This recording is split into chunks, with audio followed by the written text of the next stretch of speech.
লুট হওয়া ৭১৫ অস্ত্র, ১৮,৫১২ রাউন্ড গুলিসহ সাউন্ড গ্রেনেড উদ্ধার। ৫ই আগস্ট শেখ হাসিনা সরকার পতনের পর সৃষ্ট পরিস্থিতিতে সারা দেশ বিভিন্ন থানা ও ফাঁড়ি থেকে বেশ কিছু অস্ত্র ও গোলাবারুদ লুট হয়, যেগুলো সেনাবাহিনীর সহযোগিতায় উদ্ধার করেছে পুলিশ।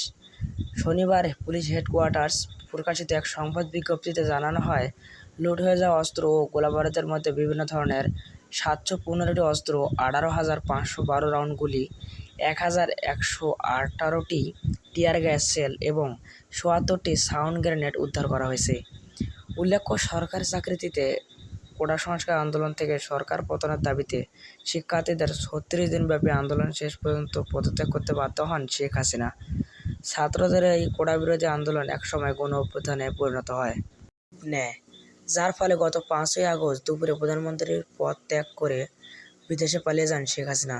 ছাত্র জনতা যখন বিজয় উল্লাস করছিলেন, তখন কিছু সুযোগ সন্ধানী লোকেরা রাজধানীসহ দেশের বিভিন্ন স্থানে থানা আক্রমণ ও ভাঙচুর সহ অগ্নিসংযোগ ও লুটপাট করে। লুটপাটের এক পর্যায়ে দুর্বৃত্তরা অস্ত্র, গোলাবারুদ সহ বিভিন্ন সরকারি সম্পদ লুট করে নিয়ে যায়।